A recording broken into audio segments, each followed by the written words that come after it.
Bom dia a todas e todos, sejam muito bem-vindas e bem-vindos ao nosso ICL Mercado e Investimentos. Hoje um sextou recheado de indicadores, porque saíram os dados de desemprego e renda aqui do Brasil, medidos pelo IBGE.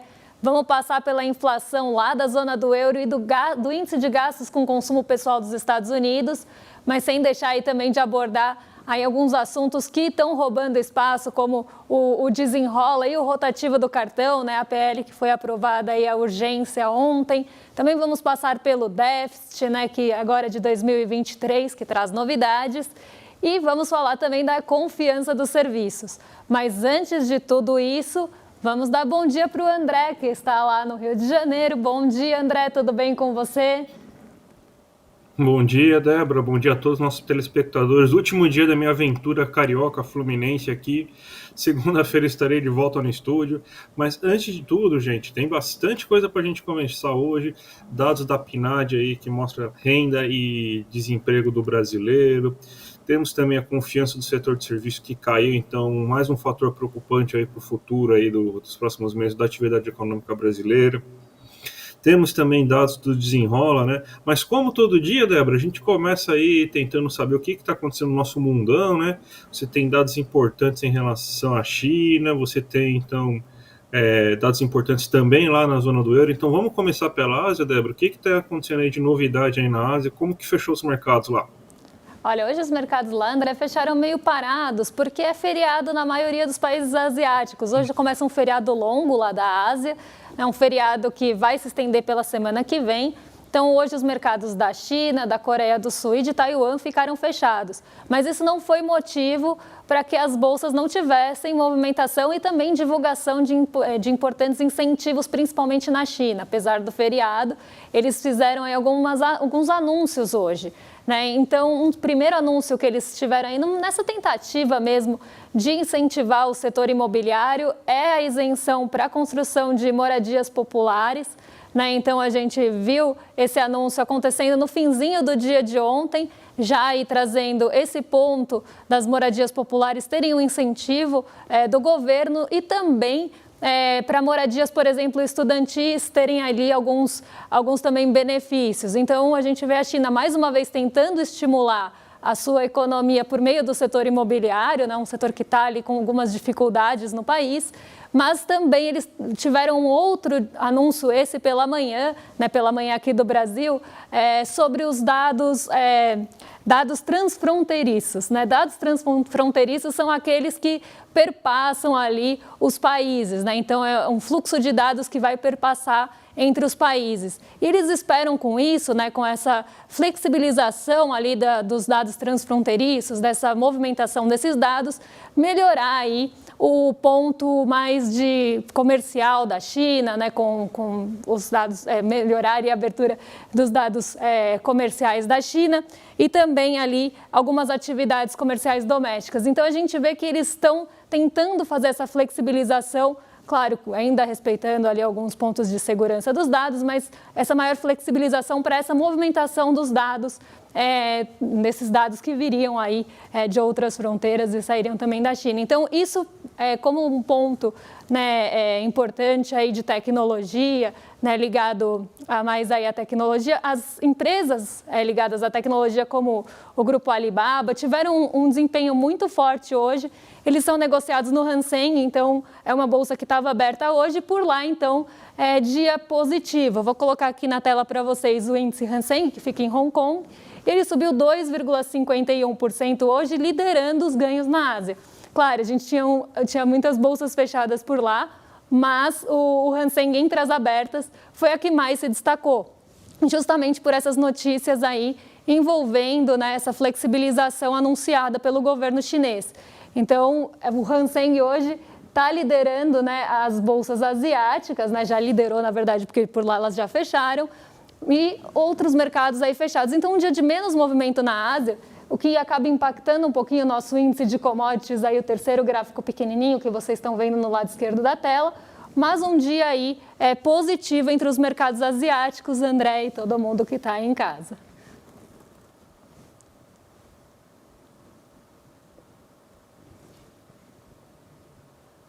André, não estamos te escutando. Acho que o áudio está mutado.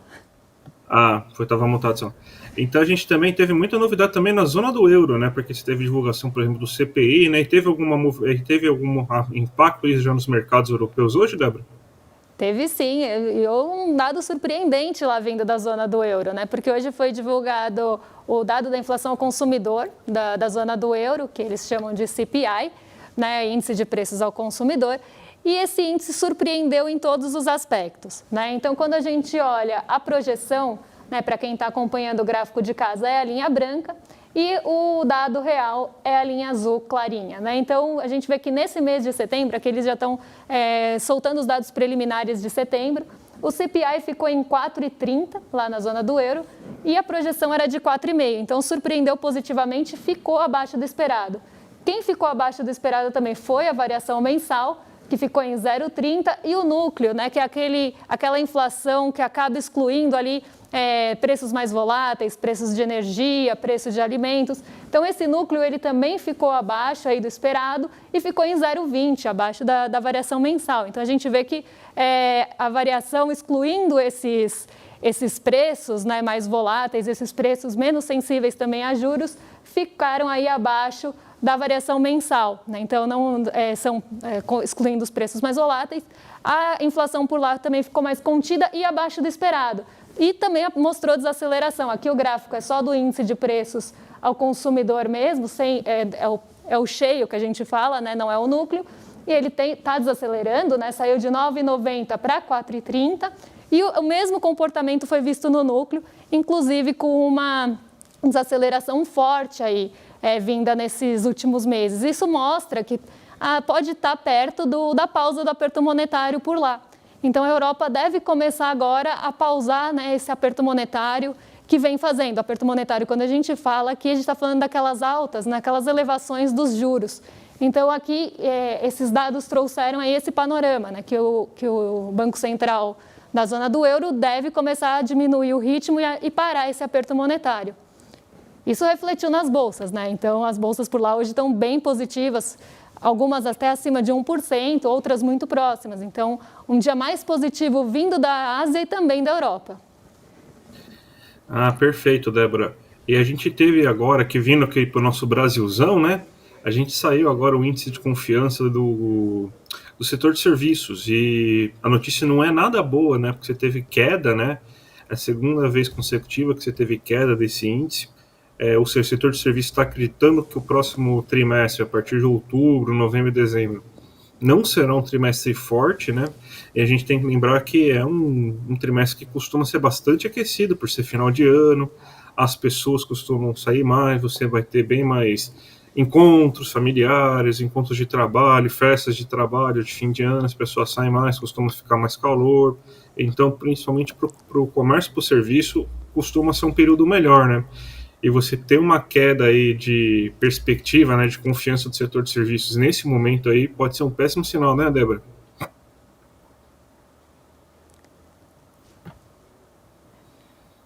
Perfeito, André.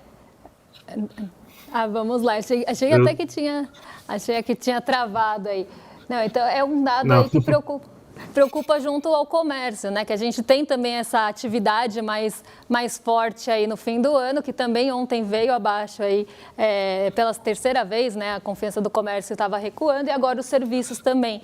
Então, dados aí para a gente ficar de olho, porque eles também são um termômetro aí do que esperar, né? Do que vai vir nas pesquisas mensais, assim como o PMI, o índice de confiança da construção, dos serviços, do comércio, da indústria, acabam trazendo aí um termômetro do que esperar nas pesquisas que saem depois, né? Então, mostra aí que o setor de serviços não está tão confiante na nossa economia, nos alguns dados macroeconômicos, para ter ali uma aceleração, né? E a gente tem também, né, agora falando aí da PL do desenrola, né, e também dos juros dos rotativos, porque elas foram votadas juntas ali no caráter de urgência, né, como uma PL só. Tem a notícia aqui no nosso site, vou colocar aí para vocês acompanharem, né? E a gente teve aí essa aprovação do caráter de urgência desse projeto de lei, né? Então, agora eles vão seguir para o plenário, né? O texto vai seguir para plenário. E a gente teve aí, então, essa aprovação de urgência. E quem falou sobre isso, André, sabe quem foi? Quem resolveu comentar e dar pitaco aqui? Bob Fields, né? Bob Fields o terceiro. Exatamente, ele mesmo, né? Ele não passou aí desapercebido, né? Ele resolveu falar na verdade nem do desenrola, ele resolveu falar dos juros do cartão. Né? Então, não é a primeira vez que ele fala isso, nem a segunda, né? Ele sempre que volta esse assunto dos juros do cartão, do rotativo, ele faz algum comentário e ontem não foi diferente. Então, ontem ele falou aí sobre o rotativo e falou que todo mundo tem que ceder nesse rotativo. Né? Então, todas as partes têm que fazer aí, todas as partes têm que fazer sua parte, né? Mas isso ia ficar muito, muito estranho, mas todos aí têm que ceder nessa matéria. E aí ele voltou a tocar em alguns pontos, né?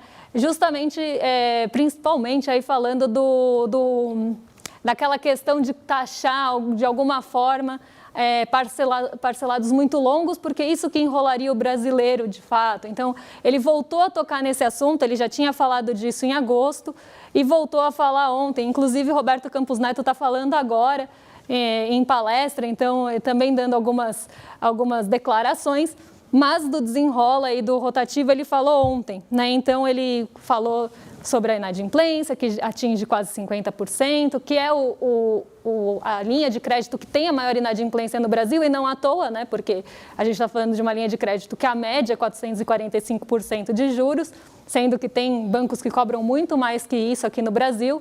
Então, aqui a inadimplência realmente é alta e é a mais alta do Brasil. Ele voltou a tocar nesse ponto e aí voltou a falar que é porque o brasileiro faz parcelas muito longas e acaba virando uma bola de neve a sua fatura. Um dos pontos que foi defendido aí pelo Banco Central nesse momento foi o talvez fim do rotativo e parcelamento automático da fatura. Porque hoje, quando o brasileiro não paga a sua fatura integralmente, ele paga o rotativo no primeiro mês e no mês seguinte, né, o banco precisa ali trazer uma alternativa mais barata, que seria o parcelamento da fatura, que também tem uma taxa muito alta, como a gente viu nos dados do Banco Central, ali bastante alta, até acima de 100%. Então, aqui a gente vê que ele sai de uma linha muito cara para uma outra linha cara, mas ainda mais barata que a primeira, né? E aí ele vai parcelar. Qual é a alternativa aqui que foi até proposta? Que o rotativo não aconteça, que o parcelamento aconteça automaticamente caso a fatura não seja aí paga integralmente, mas com juros menores. Então, hoje a média é 15% ao mês, então ficaria ali de 9%.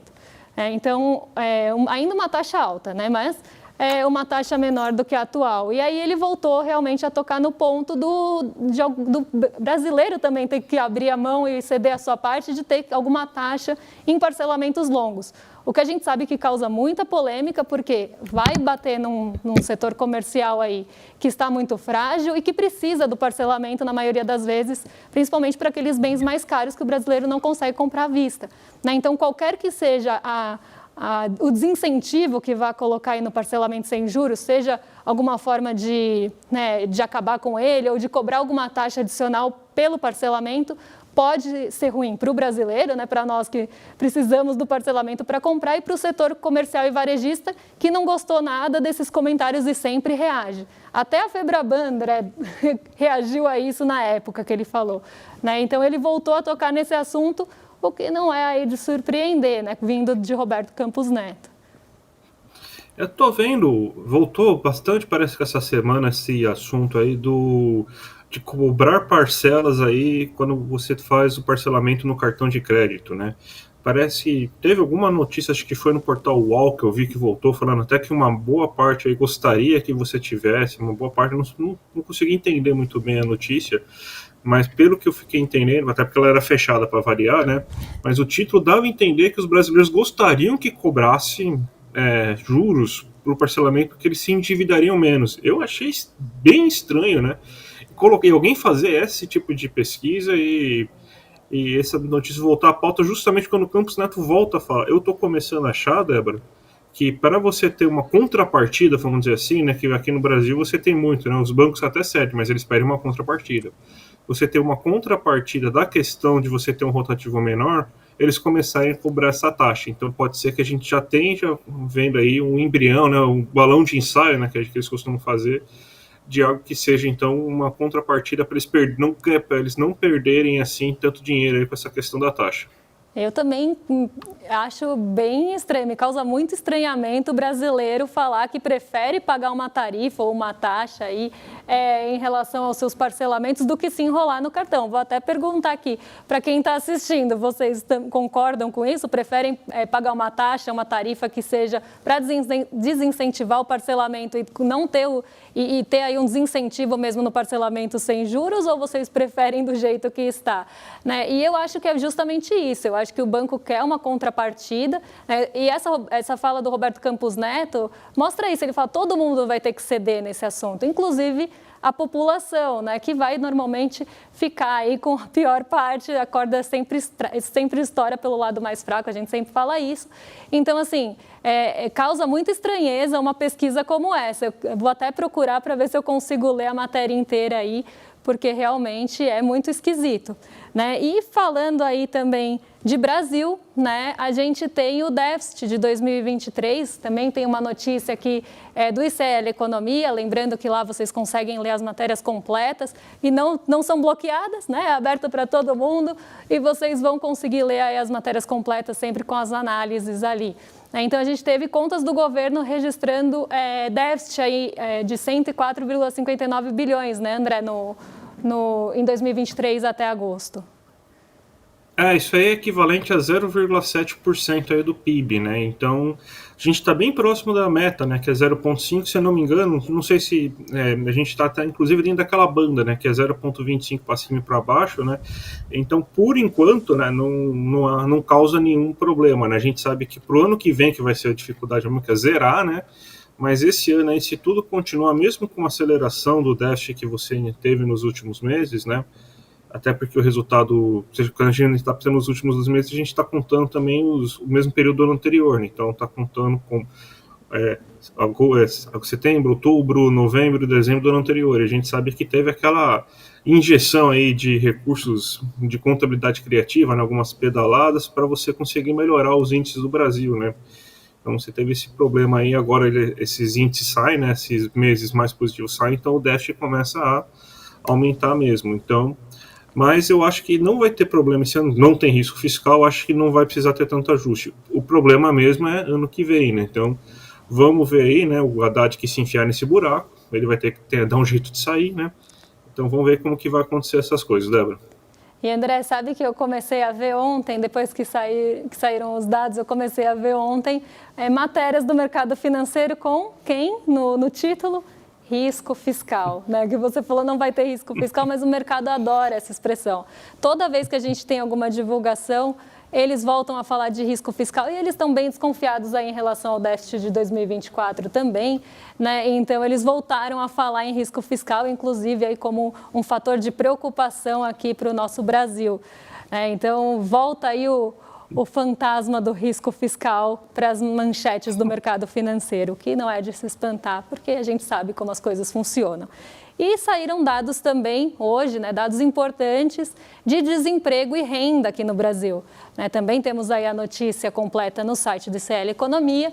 E o desemprego aqui no Brasil caiu para 7,8%, patamar até esperado pelo mercado, era projeção 7,8% mesmo. E a gente recuou aí, né, para o menor patamar desde fevereiro de 2015. E uma boa notícia é que continuou aquela trajetória de aumento do rendimento mensal. A gente vai ver esse gráfico também, mas primeiro eu vou colocar aí como é que está a evolução do nosso desemprego desde aí nos últimos 12 meses. Vamos ver aí como é que está essa evolução, de que patamar saímos e para que patamar chegamos, né? Então a gente vê aí do lado direito de vocês, né, da tela, taxa de desocupação mesmo, e do lado esquerdo a projeção do mercado, as projeções aí medianas do mercado. Então a gente vê que a gente sai de um patamar de 8,70 em setembro de 2022 e vamos aí para 7,80, né, no patamar de agosto. A projeção também era de 8,70, mas aí a gente vê um dado interessante, né, que no comecinho do ano, né, o mercado estava imaginando um desemprego maior e não foi o que aconteceu, né? A gente vê que a trajetória continua. Então, eles esperavam, né? O mercado esperava ali entre março e maio, na verdade, né? Um aumento aí do desemprego que não aconteceu. Então, a trajetória seguiu em queda aí para 7,80. Algum comentário, André? O que você achou aí do desemprego, né? Da taxa de desocupação do Brasil? Eu achei que melhorou bem a qualidade, né? Porque aumentou basicamente o desemprego que foi puxado pelo setor privado e com carteira assinada, né? Você teve a formação de mais de 220 postos de trabalho aí no setor privado com carteira assinada, teve recuo de alguns setores informais, como o próprio setor privado sem carteira assinada, melhorou também a taxa de subutilização, teve uma pequena queda, está em 17,7% agora, ou seja, menos brasileiros trabalhando menos do que gostariam. Então você teve aí um destaque especial para essa taxa de desemprego, justamente para a PNAD, né, como um todo, né, a melhora da qualidade do emprego, formalização maior do emprego nesse momento. Isso aí é bem importante, Débora. Acho que esse é o grande ponto aí que a gente tem que observar aí principalmente dessa PNAD. Exatamente. E quem melhorou também, né, não só aí essa melhora da qualidade, mas também a renda, né, que ela vem, a renda real média recebida pelo brasileiro vem em trajetória de alta também. Então, a gente vê que ela sai ali de agosto de 2020, então a gente trouxe 3 anos para trás, de 3.133. Mas aqui a gente precisa lembrar que a gente estava naquele período de pandemia em que começou o auxílio emergencial. Então, a gente pega esse efeito aí em agosto de 2020, no comecinho de 2020, e no patamar pré-pandemia, a renda ainda está um pouquinho maior, ela fica ali em torno de R$3.000. Então, pela primeira vez, a gente está se aproximando do patamar pré-pandemia. Então, mostra uma recuperação da renda do brasileiro. Então, a gente sai ali dos R$3.133. Em janeiro desse ano, a gente estava em R$2.687. E aí, volta a subir para R$2.947. Então, uma melhora da renda mensal média recebida pelo brasileiro. Aí voltando, aí, se aproximando do patamar pré-pandemia, que é algo que a gente ainda não conseguiu atingir. Então, a gente vê esse movimento de queda, depois uma recuperação a partir desse ano, e aqui não é à toa, a gente tem mais negociações ficando acima da inflação, a gente tem o salário mínimo também que foi reajustado acima da inflação, então não à toa que esse movimento reflete aí no rendimento do brasileiro e estamos realmente chegando mais perto aí do patamar pré-pandemia, André. Algum comentário também sobre a renda, algo que você queira pontuar? A gente precisa, nessas medidas que você tem, que o governo está fazendo agora, e junto com o desemprego baixo, né, a medida que eu falo é o aumento do salário mínimo acima da inflação, ela é a chave principal para você aumentar a renda mesmo do brasileiro, a renda média, né? Então, com isso você melhora. Você vê a queda que a gente teve, se você puxar até para o começo da PNAD, você vê que a queda a partir dos períodos de reforma trabalhista e tudo mais, são ainda mais significativas, né? Então, é necessário você fazer tudo isso aí, continuar com essas medidas para melhorar, né? Então a gente está muito longe do ideal ainda, mas pelo menos a gente começou a caminhada para cima, isso é um ponto importante, Débora. Exatamente. E André, vou me despedir de você, sextou, né? Aproveite aí seu último dia de congresso no Rio de Janeiro, mas quem está aqui com a gente continua, porque a gente ainda vai falar da abertura do mercado e do índice de preços de gastos com consumo pessoal nos Estados Unidos, que está aí afetando bastante nossa bolsa. Mas, André, muito obrigada aí, bom dia para você, boa sexta. Boa, muito obrigado, Débora. Na verdade, eu estou em São Paulo, que saindo daqui eu já estou indo para o aeroporto pegar o voo já de volta aqui, né? Então, eu queria só agradecer a todo mundo a presença aí, dos telespectadores aí. Um grande abraço, a gente se encontra segunda-feira no estúdio, Débora, e toda a audiência. Um abraço, gente. Até, André. E a nossa audiência aqui no chat concorda com a gente. Achou muito estranha aí a pesquisa mostrando que o brasileiro prefere pagar uma taxa a parcelar sem juros, sem taxa. Né? E até alguns comentários aí que Roberto Campos Neto é cruel, né? Que a gente tem aí Roberto Campos Neto jogando a favor do mercado e dos bancos. Então, é mais ou menos o que a gente também observa. Né? Então, essa ida, né, do Roberto Campos Neto na defesa aí do mercado, né? Justamente buscando essa contrapartida aí do parcelamento sem juros no fim do rotativo ou na diminuição dos juros do rotativo. Mas vamos agora, então, para a abertura, né, porque a gente tem abertura positiva por aqui, então eu vou colocar aí na tela para vocês, né, a abertura do mercado hoje. Né, a abertura bem positiva.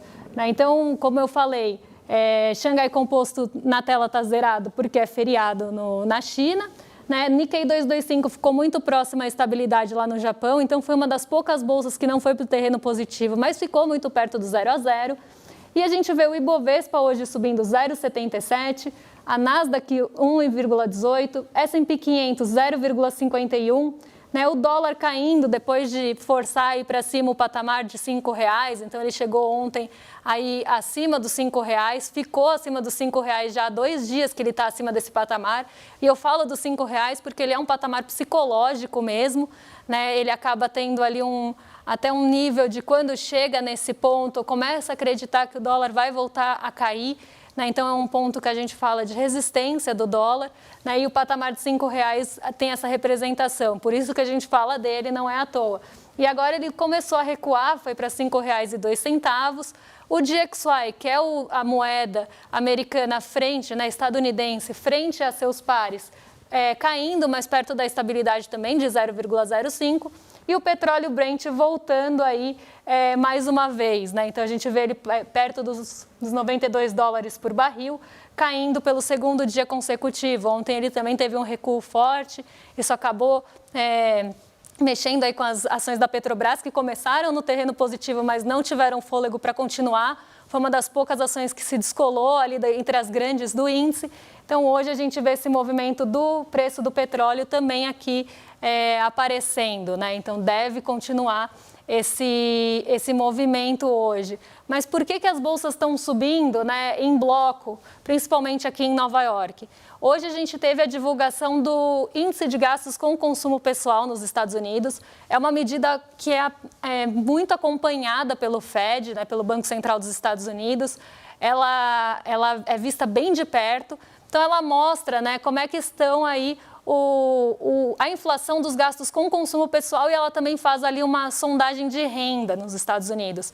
E esses dados são bem importantes porque a gente está esperando alguma sinalização ou dados que mostrem se o Banco Central dos Estados Unidos vai aumentar ou se vai manter os juros na próxima reunião.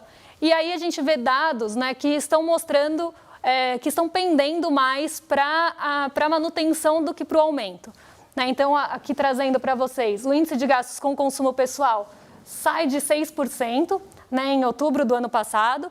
Tem algumas trajetórias de alta, alguns picos em alguns meses, abril e janeiro desse ano, mas ele cai ali para 3,5%. Né? Então, aí ficou bem em linha com o esperado do mercado, com as projeções medianas. Então, fica em 3,5%. A variação mensal também desacelerou, 0,40%. E o núcleo, né, que também a gente exclui aqueles preços voláteis, como os combustíveis, ficou em 0,10%, muito menor do que a variação mensal. Então, a gente vê que a maior pressão inflacionária está vindo desses preços mais voláteis. Né? Então, isso mostra que um aumento dos juros não seria tão eficaz no controle dessa inflação, né, que está vindo de preços menos sensíveis a aumento de juros, algo que a gente também fala bastante aqui, né? Então, a gente vê esse movimento do PCI hoje, e o que o mercado passou a esperar? Ontem, a segunda leitura do PIB dos Estados Unidos ficou em 2,1%, o mercado esperava 2,1%. Então, não surpreendeu, não foi mais acelerada. Hoje, o mercado esperava 3,5% para o índice de gastos com consumo pessoal, ele vem em 3,5%, com um núcleo bem enxuto. Então, isso mostra que a probabilidade dos Estados Unidos manter os juros na próxima reunião está crescendo, e na de dezembro também. Inclusive, o monitoramento do CME Group mostra isso, né, que a probabilidade de aumentar está diminuindo, a probabilidade de manter está subindo. Né? Então, a gente vê essa inversão aí conforme esses dados estão sendo divulgados. E esse foi um ponto que o Jeremy Powell falou. Né? Ele falou aí que vai acompanhar justamente esses dados para fomentar a próxima decisão dos Estados Unidos. E quando a gente tem, né, qualquer sinalização que os juros de lá possam aumentar, isso faz com que o rendimento dos títulos do governo de lá subam, e aí o apetite pelo risco aqui nos países emergentes diminui e o recurso flui para lá. Então é por isso que hoje as bolsas estão subindo em bloco e a Nasdaq é a que lidera as altas, porque ela é a mais sensível justamente aí a movimentos de juros. É uma bolsa de tecnologia, é uma bolsa que depende aí bastante de capital de terceiros, nessas empresas negociadas lá dependem do capital de terceiros. Então, uma sinalização de manutenção dos juros e não de alta acaba trazendo mais apetite para os mercados emergentes, de mais risco e também aí para as bolsas de tecnologia. Então, esse é o panorama que a gente tem hoje depois da divulgação dos dados dos Estados Unidos, né? E agora, por aqui, sextamos, mas vocês aí em casa ainda não, porque tem bastante coisa ainda para assistir aqui no ICL, né? Temos o ICL Notícias segunda edição, com a Gabi Varela e seus dois Chicos, Chico Sá e Chico Pinheiro. Né? Temos aí o César Caleron e a Robertinha Garcia no Sinapse, com entrevistado sempre aí muito importante, imperdível o Sinapse também. Então, até às 8h30 tem bastante tempo ainda para sextar, mas a gente fica por aqui com o ICL Mercado Investimentos e na segunda-feira estamos de volta aí para trazer expectativas do mercado, termômetro de bolsas e outros dados aí que vão sair. Então, até segunda-feira, pessoal, e até lá. Um beijão para vocês.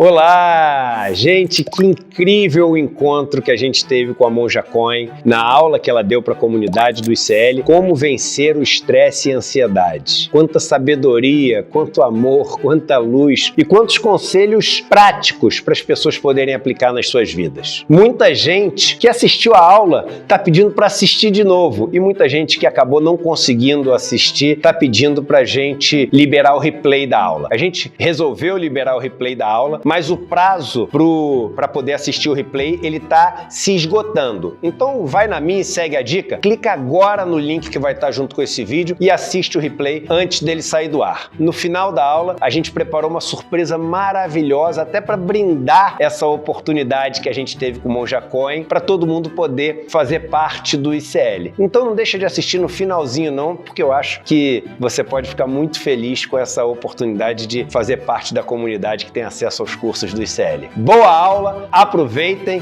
e use esses ensinamentos para a gente fazer um mundo melhor.